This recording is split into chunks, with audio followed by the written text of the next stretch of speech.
Attention, vous écoutez la musique qui ouvre chaque épisode du film Out One de Jacques Rivette. Le film Out One de Jacques Rivette qui est un film très particulier. On va passer un bon moment dessus, je sais pas, peut-être un gros quart d'heure pour vous parler d'un film phare de la nouvelle vague, d'un film phare du cinéma français, un film qui a longtemps été invisible. Du moins invisible sous sa version complète, puisque le film dure au total 12 heures et 53 minutes, ce qui en fait certainement un des films plus longs existants, du moins un film narratif, puisqu'on sait qu'il y a beaucoup de films expérimentaux qui durent très longtemps. Il y a des projets, je sais qu'il y a un film qui dure par exemple une semaine, il y a un projet de film qui est perpétuel, c'est-à-dire qu'une caméra tourne et en même temps on amène les films dans les salles pour que les gens puissent les voir. Il y a pas mal de projets comme ça qui existent, mais Out One est un vrai film de la longueur, et si vous décidez un jour de le voir, dites-vous que vous verrez certainement le film le plus long de votre vie.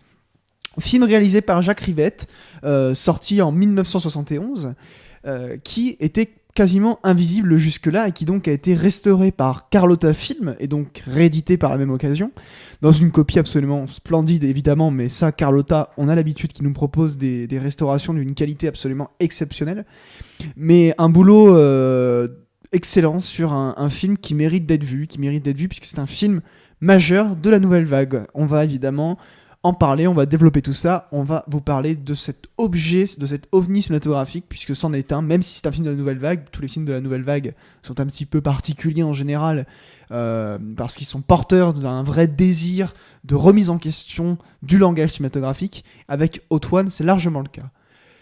Paris, avril 1970. Deux groupes de théâtre d'avant-garde répètent chacun une pièce d'Eschyle, le Prométhée enchaîné. Un jeune sourd-muet fait la manche dans les cafés en jouant de l'harmonica. Une jeune femme séduit des hommes pour leur soutirer de l'argent.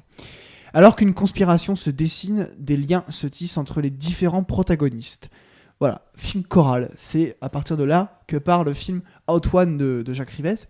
Je voudrais commencer par vous parler du casting, puisqu'on retrouve, entre autres, puisqu'évidemment il y a énormément de personnages, Jean-Pierre Léaud, Michael Lonsdal, Bernadette Lafont, Bulogier, Françoise Fabian, Michel Moretti et Rick Romer. Et il faut dire que tous ces acteurs sont très très jeunes à cette époque-là. À cette époque-là, oui, bien sûr. Ils sont dans les années 70, donc en plein dans la nouvelle vague. C'est-à-dire que Jean-Pierre Léaud est en plein dans la nouvelle vague. Je ne sais pas s'il a encore ou s'il va tourner avec Eustache, par exemple. Il a déjà tourné avec Truffaut. Romer, évidemment, qui n'est pas un acteur à la base, est en train de développer son cinéma. Voilà, tous ces comédiens qui sont à l'apogée de leur carrière. Et on a aussi toute une batterie de comédiens qui sont très peu connus à cette époque et qui ne referont même pas de film après. Qui sont vraiment des comédiens qui sont présents pour le film.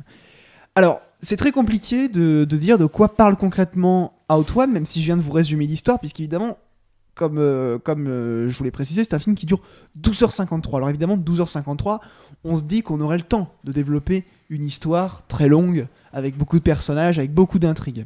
Sauf que le film se limite à peu près à ce que je viens de vous résumer.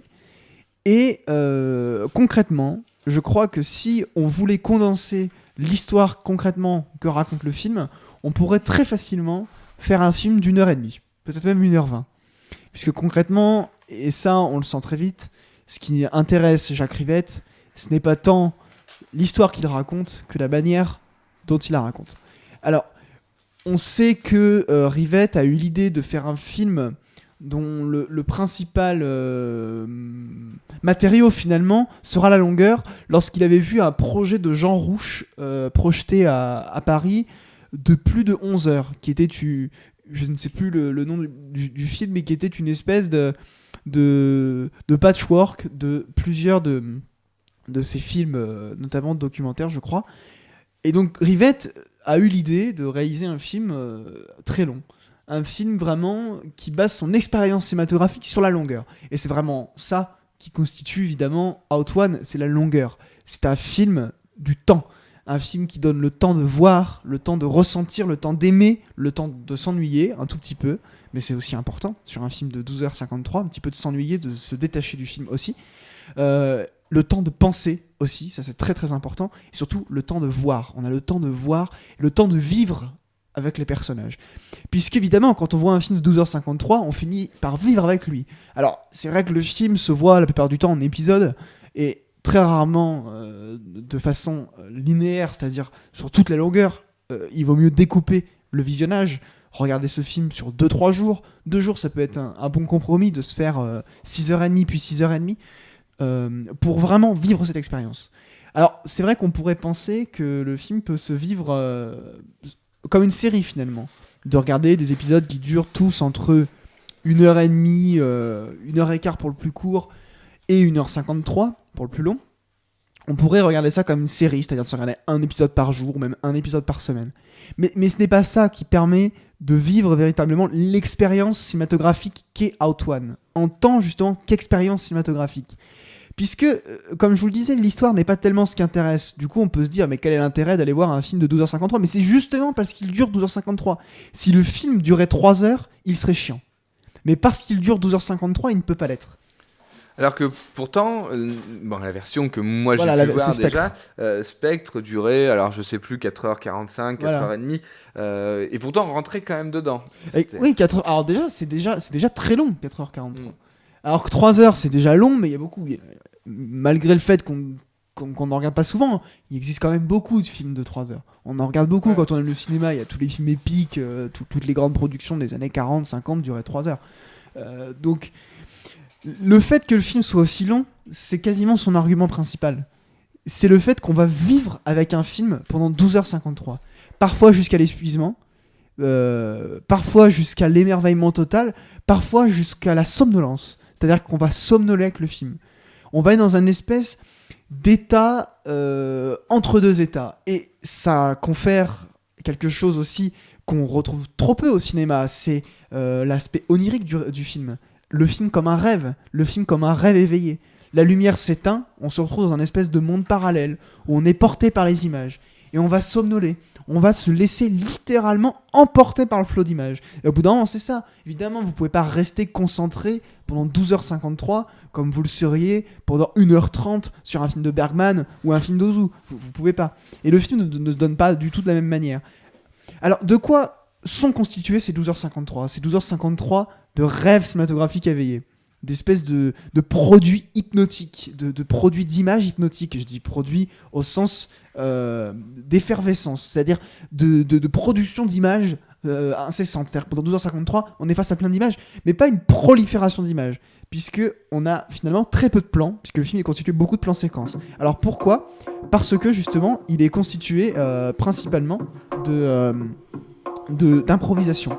D'improvisation de la part des comédiens, qui en fait vont parfois presque jouer et même incarner, même être ce qu'ils sont à l'écran.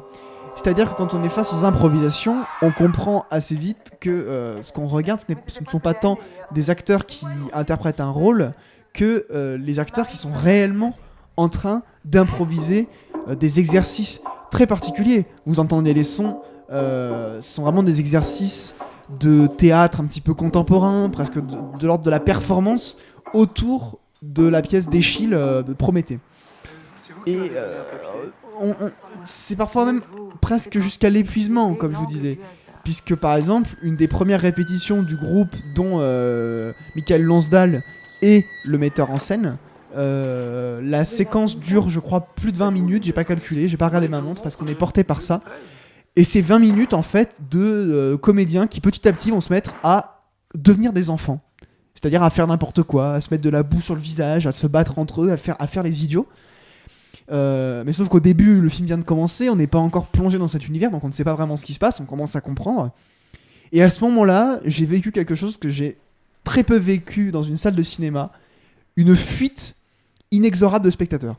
Ah ouais. C'est-à-dire que je pense que entre 10 et 15 personnes sont parties pratiquement en même temps. Parce que là, on était sur une salle comble, comment ça se passait déjà On n'était pas très nombreux, hein. On était, je pense, une cinquantaine. Sur un tel événement, c'est assez peu. Mais sur l'ensemble Non, non, on était 50 au début et je dirais 20 à la fin. D'accord. Alors, sachant qu'il y a des gens qui venaient au fur et à mesure, parce que Rivette avait déjà dit à l'époque qu'on pouvait venir quand on voulait pendant son film.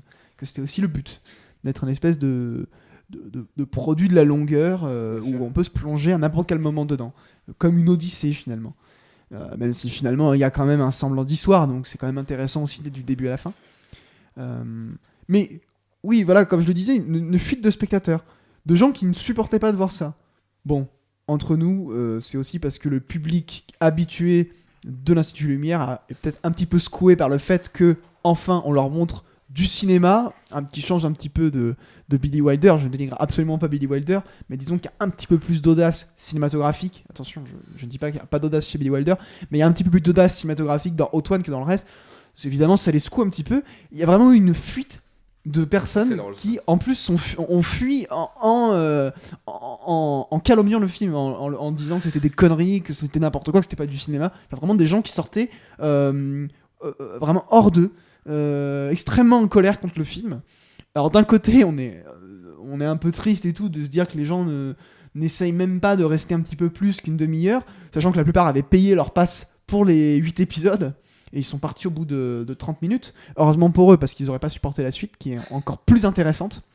Mais d'un autre côté, on se dit, voilà, c'est un film, ça fait partie de ces films de cinéma pour lesquels il faut être un petit peu armé, un petit peu prêt. Il faut se dire, allez, on y va, on va voir un film de 12h53 de Jacques Rivette, parce que ça aussi, c'est pas donné, d'aller voir un film de Jacques Rivette de 12h53, dans lequel Jacques Rivette vraiment sort ses tripes de cinéma, puisqu'il va évidemment sortir les plans séquences, les improvisations, ce qui fait la nouvelle vague, c'est-à-dire il y a un reflet de caméraman ou de perchman, c'est pas grave, il y a une ombre, c'est pas grave, le caméraman trébuche pendant qu'il filme, c'est pas grave, on entend les bruits de pas, on s'en fout, on continue, et c'est cette liberté qui fait du bien à Hot One. Hot One est un geste de 12h53, c'est 12h53 de qu'est-ce que le cinéma, qu'est-ce qu'on peut faire au cinéma, qu'est-ce qu'on peut filmer, qu'est-ce qu'on peut montrer, qu'est-ce qu'on peut raconter.